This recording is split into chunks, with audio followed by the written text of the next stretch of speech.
আসসালামু আলাইকুম রহমতুল্লাহি ওবরকাতুহু। আজকে আমরা হজরত খালিদ রাদিয়াল্লাহু তাআলা আনহু এর রিদ্দাত যুদ্ধ সম্পর্কে আলোচনা করব। গত পর্বে আমরা হজরত খালিদ রাদিয়াল্লাহু তাআলা আনহু এর হুনাইনের যুদ্ধ সম্পর্কে আলোচনা করেছি। যারা দেখেননি ভিডিওটি দেখে আসতে পারেন। রিদ্দার যুদ্ধ খলিফা আবু বকরের শাসনামলে 632 থেকে 633 সালের মধ্যে সংঘটিত হয়। এ সময় বিদ্রোহী আরব গোত্রগুলোর বিরুদ্ধে ধারাবাহিকভাবে বেশ কয়েকটি অভিযান পরিচালিত হয়েছিল। বিদ্রোহীদের বক্তব্য ছিল তারা মুহাম্মদ সাল্লাল্লাহু সাল্লামের অনুগত ছিল, কিন্তু আবু বকরকে তারা মানবে না।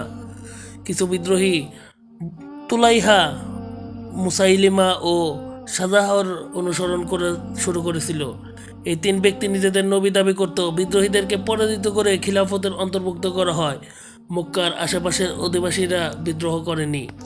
পূর্ব ঘটনা 632 সালে মে মাসে মুহাম্মদ সাল্লাল্লাহু সাল্লাম রোমান সাম্রাজ্যের বিরুদ্ধে একটি বড় অভিযানের নির্দেশ দেন। 3000 মুসলিম এতে যোগ দেয়। জায়েদ ইবনে হারিসরার সন্তান উসামা ইবনে জায়েদকে এই সেনাদলের নেতৃত্ব দেওয়া হয়। একই বছর জুন মাসে মুহাম্মদ সাল্লাল্লাহু সাল্লাম মৃত্যুবরণ করেন ও আবু বকর তার খলিফা নির্বাচিত হন। দায়িত্ব গ্রহণের প্রথম দিন আবু বকর উসামা ইবনে জায়েদকে অগ্রসর হওয়ার নির্দেশ দেন। আরবে বিদ্রোহ শুরু হয়। আবু বকর অভিযানের ব্যাপারে চিন্তিত থাকলেও অনড় ছিলেন। অগ্রসর হওয়ার আগে উসামা ইবনে জায়েদ উমর ইবনুল খাত্তাবকে আবু বকরের কাছে পাঠান এবং বলেন, খলিফার কাছে যান, তাকে বলুন যাতে সেনাদের মদিনায় অবস্থান করার অনুমতি দেওয়া হয়। সব নেতা আমার সাথে রয়েছে। যদি আমরা চলে যাই তবে কাফিরদেরকে মদিনাটাকে টুকরো করে ফেলা প্রতিহত করার মতো কেউ থাকবে না। তবে আবু বকর এই অনুরোধ প্রত্যাখ্যান করেন। মুহাম্মদ সাল্লাল্লাহু সাল্লাম অসমাপ্ত কাজ পূর্ণ করার ইচ্ছায় তিনি রয়ে যান। 632 সালের 26 জুন উসামার সেনারা এগিয়ে যাওয়া শুরু করে। মদিনা ত্যাগের পর উসামা তাবুকের দিকে অগ্রসর হন। এখানকার অধিকাংশ গোত্র তীব্রভাবে তার বিরুদ্ধে অবস্থান নেয়, তবে আবু বকর সেনাদের কাছে পরাজিত হয়। উসামা উত্তর আরবের অনেক ভেতর পর্যন্ত অভিযান চালান। তিনি কুবজা থেকে শুরু করে দুমাতুল জান্দালের দিকে এগিয়ে যান। তার অভিযানের সরাসরি ফলাফল হিসাবে কিছু বিদ্রোহী গোত্র মদিনার আনুগত্য স্বীকার করে নেয় এবং পুনরায় ইসলাম গ্রহণ করে কুজা বিদ্রোহী থেকে যায়। এরপর আমর ইবনুল আস সেখানে আক্রমণ করেন এবং তাদের আত্মসমর্পণে বাধ্য করেন। এরপর উসামা মুতার দিকে অগ্রসর হন এবং বনু কালব ও গাসেনীয় খ্রিস্টান আরবদের আক্রমণ করেন। এরপর উল্লেখযোগ্য সংখ্যক বন্দী ও সম্পদ সহ তিনি মদিনায় ফিরে আসেন। সেনারা 40 দিনের জন্য মদিনার বাইরে ছিল। মদিনার প্রতিরক্ষা মদিনার নিকটস্থ বিদ্রোহীরা দুইটি স্থানে সমবেত ছিল। এর একটি হলো মদিনার 72 মাইল উত্তর পূর্বে আবরাক ও 24 মাইল পূর্বে জুকিসা। বনু গাতাফান, হাওয়াজিন ও তাই গোত্র এতে নিয়োজিত ছিল। আবু বকর প্রতিপক্ষ গোত্রগুলোর কাছে ইসলামের প্রতি অনুগত ও জাকাত প্রদান অব্যাহত রাখার আহ্বান জানিয়ে দ্রুত প্রেরণ করেন। উসামার বাহিনীর যাত্রা শুরু করার 1 বা 2 সপ্তাহ পর লড়াই করার জন্য অল্প সেনা কাছে জানতে পেরে বিদ্রোহী গোত্রগুলো মদিনাকে ঘিরে ফেলে। ইতিমধ্যে স্বঘোষিত নবী তুলাইহা জুকিসার বিদ্রোহীদের শক্তি বৃদ্ধি করে। 632 সালের জুলাইয়ের 3য় সপ্তাহে বিদ্রোহী সেনারা জুকিসা থেকে জুহুসার দিকে যাত্রা করে। এখানে থেকে তারা মদিনা আক্রমণের প্রস্তুতি নিতে থাকে। আবু বকর তাদের ব্যাপারে গোয়েন্দা রিপোর্ট পান এবং তাৎক্ষণিকভাবে মদিনায় প্রতিরক্ষার জন্য তৈরি হন। মূল সেনাবাহিনী উসামার নেতৃত্ব মদিনার বাইরে থাকায় আবু বকর প্রধানত মুহাম্মদ সাল্লাল্লাহু আলাইহি সাল্লামের নিজ গোত্র বনু হাশিম থেকে লড়াইয়ের জন্য লোক সংগ্রহ করেন। এই বাহিনী আলী ইবনে আবি তালিব, তালহা ইবনে উবাইদুল্লাহ ও জুবাইর ইবনুল আওয়ামের মতো অটল ছিল। এদের প্রত্যেককে নবগঠিত সেনাবাহিনীর 1/3 দায়িত্ব দেওয়া হয়। বিদ্রোহীরা কিছু করার পূর্বে আবু বকর তাদের উপর আক্রমণ চালান এবং তাদেরকে জুহুসায় তাদের ঘাঁটিতে ফেরত পাঠান। পরের দিন আবু বকর মূল সেনাবাহিনীর সাথে মদিনা থেকে অগ্রসর হন এবং জুহুসার দিকে এগিয়ে যান। আরোহী উটের সবগুলোই উসামার সাথে থাকায় তার সাথে স্বল্প দক্ষতার উট ছিল। সেনারা এই উটগুলোই ব্যবহার করে। এ সকল উট যুদ্ধে প্রশিক্ষণপ্রাপ্ত ছিল না। বিদ্রোহী নেতা হিবাল মুসলিমদের উপর আচমকা আক্রমণ করলে উটগুলো চমকে যায় এবং মুসলিমদের পিছু হটতে হয়। বিদ্রোহীরা কিছুদিন পূর্বে হারান তাদের ঘাঁটি পুনরায় হারানো তাদের ঘাঁটি পুনরায় দখল করে নেয়। মদিনায় আবু বকর পুনরায় সেনাবাহিনী সংগঠিত করেন এবং রাতের বেলা তাদের উপর আক্রমণ করেন। বিদ্রোহীরা জুহুসা থেকে জুকিসার দিকে পিছু হটে। সকালে আবু বকর জুকিসার দিকে সৈন্য চালনা করেন। বিদ্রোহীরা পরাজিত হয়। 632 সালের 1 আগস্ট জুকিসা দখল করা হয়। পরাজিত বিদ্রোহী গোত্রগুলো আবরাকের দিকে পিছু হটে। এখানে গাতাফান, হাওয়াজিন ও তাই গোত্রের লোকেরা জমায়েত হয়েছিল। বাড়তি সৈনিকদের নুমান ইবনে মাকারওয়াইনের অধীনে রেখে আবু বকর রাদিয়াল্লাহু বাকিদের নিয়ে মদিনায় ফিরে আসেন। 632 সালের 4 আগস্ট উসামার বাহিনী মদিনায় ফিরে আসে। তারা 40 দিন মদিনার বাইরে ছিল। আবু বকর উসামার সেনাদের মদিনায় বিশ্রাম নেওয়ার আদেশ দেন এবং বিদ্রোহীদের সাথে লড়াই করার জন্য তাদের অস্ত্রসজ্জিত করেন। ইতিমধ্যে 632 সালের আগস্টের দ্বিতীয় সপ্তাহে আবু বকর তার সেনাবাহিনী সহ জুকিসার দিকে অগ্রসর হন। নুমান ইবনে মাকরানের অধীন সেনাদের নিজের কমান্ডে এনে তিনি আবরাকের দিকে অগ্রসর হন। বিদ্রোহীরা পিছু হটে এখানে জমায়েত হয়েছিল।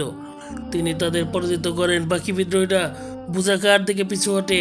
তুলাইহা এখানে তার বাহিনী সহ সামিরা থেকে এসেছিল। আবু বকর রাদিয়াল্লাহু তাআলা এর কৌশল। 632 সালের আগস্টের চতুর্থ সপ্তাহে আবু বকর রাদিয়াল্লাহু তাআলা তার সব সেনাদের জুকিসার দিকে যাত্রা করেন।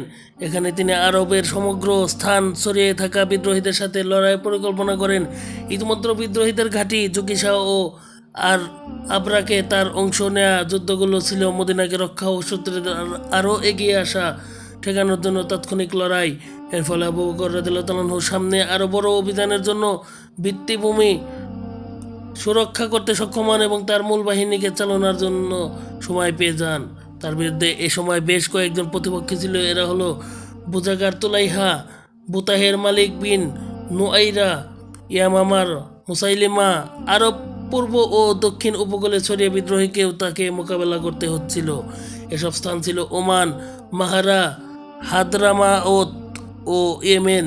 মক্কার দক্ষিণ ও পূর্বের অঞ্চলগুলোতে বিদ্রোহের ঘটনা ঘটে। উত্তরে কুজার দিকে বিদ্রোহ হয়। আবু বকর কয়েকটি দল নিয়ে সেনাবাহিনী গঠন করে। খালিদ বিন ওয়ালিদের সেনাদলটি সেনাবাহিনীর মূল ও সবচেয়ে শক্তিশালী বাহিনী ছিল। বিদ্রোহীদের শক্তিশালী বাহিনীর সাথে লড়াইয়ের জন্য এদেরকে ব্যবহার করা হয়। বাকি সেনাদলগুলোকে দ্বিতীয় গুরুত্বপূর্ণ স্থানের দায়িত্ব দেওয়া হয়। প্রথমে খালিদের বাহিনী অপারেশনে যেত। অন্যান্য বাহিনীগুলোর অপারেশনের সময় খালিদের বাহিনীর উপর নির্ভর করত। আবু বকর রাদিয়াল্লাহু তাআলা পরিকল্পনার ছিল মধ্য পশ্চিম আরবকে প্রথমে শত্রুমুক্ত করা, এরপর মালিক ইবনে নুআইরার মোকাবেলা করা এবং শেষে সবচেয়ে দুর্ধর্ষ প্রতিপক্ষ মুসাইলিমার মোকাবেলা করা। অভিযান। খলিফা 11টি প্রধান সেনাদল গঠন করেন। প্রত্যেকের একজন করে কমান্ডার ছিল। প্রত্যেক দলে একটি করে পতাকা দেওয়া হয়।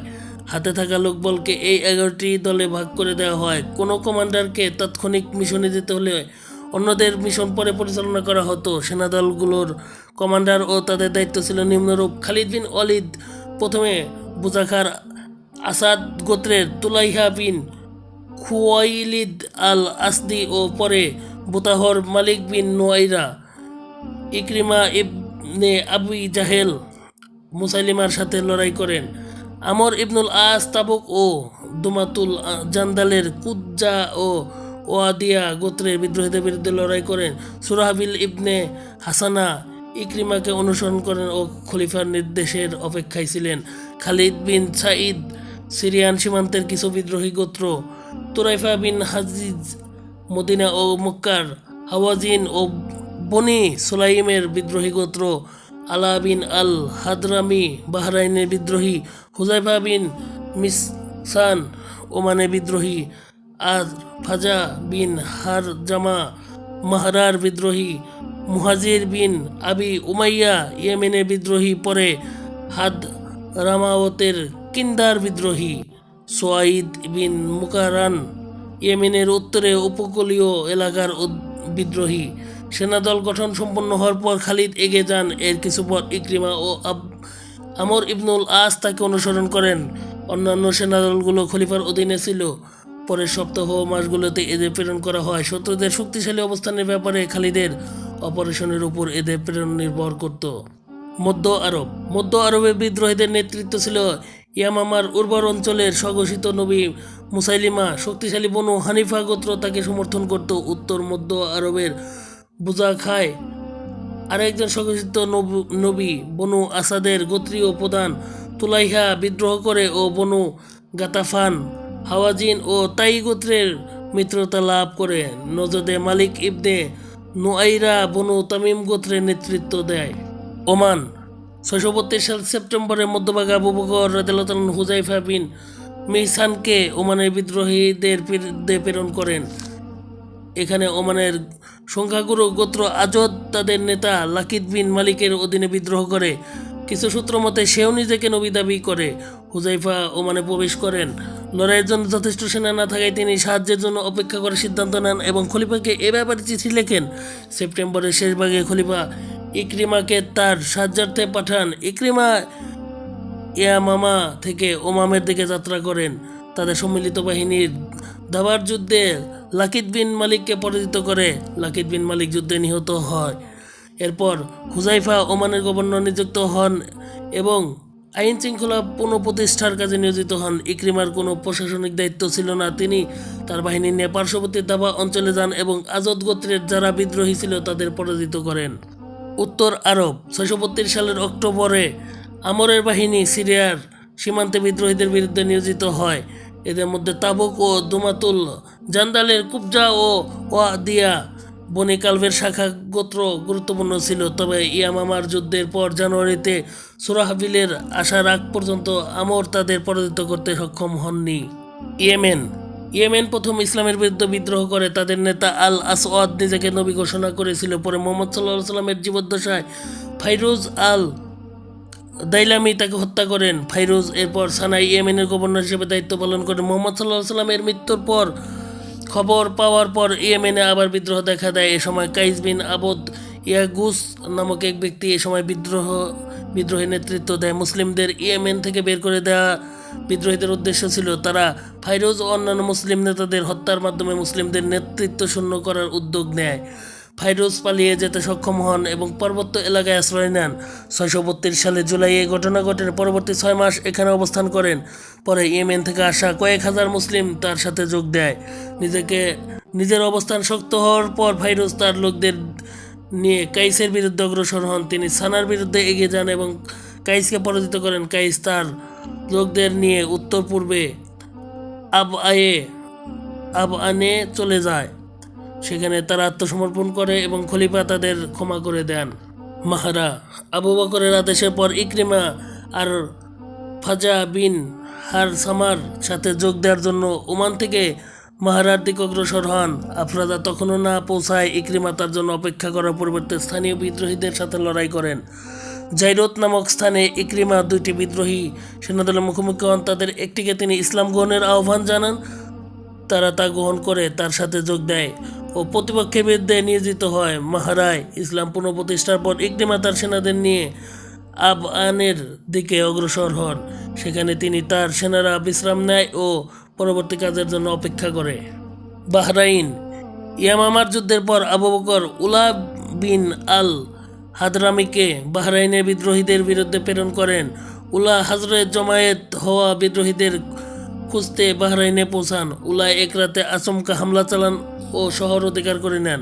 বিদ্রোহীরা উপকূলের দিকে পিছু হটে। তারা আরও একবার লড়াই করে তবে পরাজিত হয়। অধিকাংশ আত্মসমর্পণ করে ও ইসলামে ফিরে আসে। 633 সালের জানুয়ারির শেষের দিকে এই অপারেশন সমাপ্ত হয়।